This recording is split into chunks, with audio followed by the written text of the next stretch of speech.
ರಾಜ್ಯದ ಮುಖ್ಯಮಂತ್ರಿಗಳು ಸನ್ಮಾನ್ಯ ಸಿದ್ದರಾಮಯ್ಯನವರು ಕರ್ನಾಟಕದ ಇತಿಹಾಸದಲ್ಲೇ ಒಂದು ದಾಖಲೆಯನ್ನ ನಿರ್ಮಾಣ ಮಾಡಿದ್ದಾರೆ. ಅಂದ್ರೆ ರಾಜ್ಯದ ಜನತೆಗೆ ಅವರು ಈ ಸಾಲ ಮಾಡೋದರಲ್ಲಿ ಯಾರು 1 ಲಕ್ಷನ ಕ್ರಾಸೇ ಮಾಡಿರಲಿಲ್ಲ. First time in the history ಕರ್ನಾಟಕದ ರಾಜ್ಯದ ಇತಿಹಾಸದಲ್ಲಿ ಫಸ್ಟ್ ಟೈಮ್ 1 ಲಕ್ಷನ ಸಾಲನ ಮಾಡೋ ಮುಖಾಂತರ ದಾಟಿಸಿದ್ದಾರೆ. ಸಾಲನ 1 ಲಕ್ಷದ ಮೇಲೆ 1,16,000 ಸಾಲವನ್ನ ಮಾಡಿದ್ದಾರೆ. ಅದಕ್ಕೆ ನಾವು ಯಾಕಂದ್ರೆ ಸಾಲ ಹೊರೆ ಹೊರಿಸಿರೋದಕ್ಕೆ ಬಸ್ ದರ ಮಾಡಿದ್ಕೆ ಬಸ್ ದರ ಜಾಸ್ತಿ ಮಾಡಿದ್ಕೆ ನಾವು ಎಲ್ಲರಿಗೂ ಹೂವ ಕೊಟ್ರಿ ಬಸ್ ಸ್ಟ್ಯಾಂಡ್ ಅಲ್ಲಿ. ಈಗ ಮುಖ್ಯಮಂತ್ರಿಗಳು 1 ಲಕ್ಷ ಸಾಲ ಮಾಡಿ 1,16,000 ಸಾಲ ಮಾಡಿ ಕೋಟಿ ಸಾಲ ಮಾಡಿ ಒಂದು ದಾಖಲೆಯನ್ನ ನಿರ್ಮಿಸಿದ್ದಾರೆ. ಅದಕ್ಕೆ ಅವರಿಗೆ ದಾಖಲೆಯ ವೀರ ಅಂತೇಳಿ ನಾವು ಒಂದು ಬಿರುದನ್ನ ಕೊಡಬೇಕಾಗ್ತದೆ. ನನ್ನ ಉದ್ದೇಶ ಟೀಕೆ ಮಾಡಬೇಕು ಅಂತಲ್ಲ, ಆದ್ರೆ ಸತ್ಯ ಹೇಳಲಿಲ್ಲ ಅಂದ್ರೆ ರಾಜ್ಯದ ಜನತೆಗೆ ಮೋಸ ಮಾಡದಂಗ ಆಗ್ತದೆ. ಸತ್ಯ ಹೇಳಲೇಬೇಕು ನಾವು. ಯಾಕಂದ್ರೆ ಈ ಬಜೆಟ್ ನಲ್ಲಿ ಯಾವುದೇ ರೀತಿಯಾದಂತ ದೂರದೃಷ್ಟಿಯನ್ನ ನಾವು ನೋಡ್ತಾ ಇಲ್ಲ. ಈ ರಾಜ್ಯದ ಅಭಿವೃದ್ಧಿ ಆಗ್ಬೇಕು, ಈ ರಾಜ್ಯದಲ್ಲಿ ಸಂಪನ್ಮೂಲ ಜಾಸ್ತಿ ಆಗ್ಬೇಕು, ಆದಷ್ಟು ಜನಗಳಿಗೆ ಸೌಕರ್ಯ ಇರತಕ್ಕಂತ ಅಭಿವೃದ್ಧಿ ಕಾರ್ಯಕ್ರಮಗಳನ್ನ ನಾವು ಮಾಡಬೇಕು. ಆ ರೀತಿಯಾದಂತ ಯಾವುದೇ ಯೋಜನೆಗಳು ಇಲ್ಲ, ಎಲ್ಲ ತಾತ್ಕಾಲಿಕ. ಒಟ್ಟಾರೆ 2025-26ನೇ ಬಜೆಟ್ ಏನಿದೆ, ಈ ಬಜೆಟ್ ಅಭಿವೃದ್ಧಿ ಪೂರಕವಾಗಿ ಏನಿಲ್ಲ. ಅಭಿವೃದ್ಧಿ ಕಡೆ ಗಮನ ಹರಿಸಿದ ರೀತಿಯಲ್ಲಿ ಮುಖ್ಯಮಂತ್ರಿಗಳ ಈ ಬಜೆಟ್ ಅನ್ನು ಎಲ್ಲೂ ನಾವು ಕಾಣಕ್ ಸಾಧ್ಯನೇ ಇಲ್ಲ. ಈ ಬಜೆಟ್ ವೋಟ್ ಗಿಟ್ಟಿಸ್ಕೊಳಕ್ ಎಷ್ಟು ಬೇಕೋ ವೋಟ್ ಗಿಟ್ಟಿಸ್ಕೊಳ ಕಡೆ ದೃಷ್ಟಿ ಜಾಸ್ತಿ ಇದೆಯಾ ಹೊರತು ರಾಜ್ಯದ ಬೆಳವಣಿಗೆಯನ್ನ ಅಭಿವೃದ್ಧಿಯನ್ನ ಇಟ್ಕೊಳೋ ಕಡೆ ಅವ್ರ ದೃಷ್ಟಿ ಇಲ್ಲೇ ಇಲ್ಲ. ಕರ್ನಾಟಕದ ಮುಂದಿನ ಭವಿಷ್ಯ ಯಾವ ರೀತಿ ಇರಬೇಕು ಅನ್ನೋದು ಅವ್ರ ತಲೆಯಲ್ಲೇ ಬಂದಿಲ್ಲ.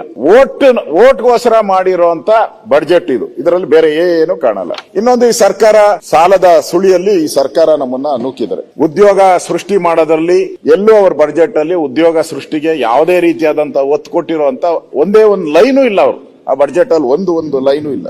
ಮತ್ತೆ ಬೆಳವಣಿಗೆ ಶೂನ್ಯ ಆಗಿದೆ. ಆರ್ಥಿಕ ಬೆಳವಣಿಗೆ ಶೂನ್ಯ, ಕೈಗಾರಿಕಾ ಬೆಳವಣಿಗೆ ಶೂನ್ಯ ಆಗಿದೆ.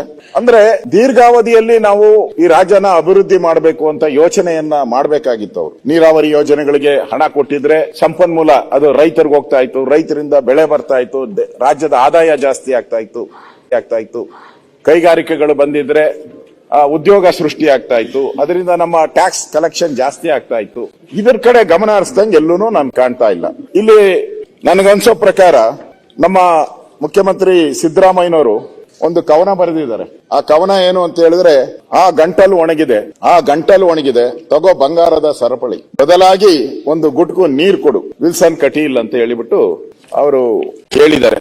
ಆದ್ರೆ ಇವಾಗ ಅವರು ನೀರು ಕೊಡು ಅಲ್ಲ, ವಿಷ ಕೊಡು ಅನ್ನೋ ಸ್ಥಿತಿಗೆ ರಾಜ್ಯದ ಜನ ಬಂದಿದ್ದಾರೆ. ಇವತ್ತು ಯೂನಿವರ್ಸಿಟಿಗಳಿಗೆ ಅನುದಾನ ಇಲ್ಲದೆ ಅಲ್ಲಿರುವಂತಹ ವಿದ್ಯಾರ್ಥಿಗಳು ವಿಷ ಕೊಡಿ ಅಂತ ಇದ್ದಾರೆ. ಅಂಗನವಾಡಿ ಕಾರ್ಯಕರ್ತರು ನಮ್ಗೆ ವಿಷ ಕೊಡಿ ಅಂತ ಹೇಳ್ತಾ ಇದ್ದಾರೆ. ಗೌರವ ಧನ ಕೊಡ್ತಾ ಇಲ್ಲ ಮೇಸ್ಟ್ರುಗಳಿಗೆ, ಯಾರು ಕಾಲೇಜು ಲೆಕ್ಚರರ್ಸ್ ಅತಿಥಿ ಉಪನ್ಯಾಸಕರಿಗೆ 6 ತಿಂಗಳಿಂದ ಸಂಬಳ ಕೊಟ್ಟಿಲ್ಲ, ವಿಷ ಕೊಡು ಅಂತ ಹೇಳ್ತಾ ಇದ್ದಾರೆ.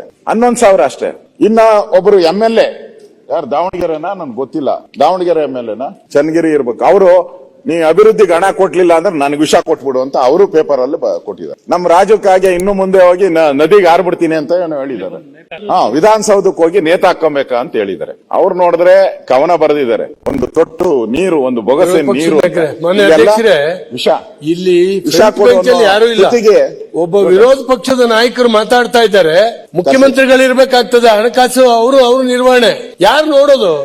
ಇಷ್ಟು ನೆಗ್ಲಿಜೆನ್ಸಿ ಅಂತ ಹೇಳಿದ್ರೆ ಏನ್ ಅರ್ಥ ಸರ್? ಇದು ಅಪೋಸಿಷನ್ ಲೀಡರ್ ಮಾತಾಡುವಾಗ ಇರೋದಿಲ್ಲ, ಪ್ರಮುಖವಾದಂತ ಸಚಿವರು ಮುಖ್ಯಮಂತ್ರಿಗಳೇ ಇರಬೇಕು. ಸಿದ್ದರಾಮಯ್ಯ ಇರುವಾಗ ಮುಖ್ಯಮಂತ್ರಿಗಳಿಲ್ದಿರು ಮಾತಾಡೋದಿಲ್ಲ ಅಂತ ಕೂತಿದ್ರು ಅವರು. ಇದರ್ಥ ಏನು?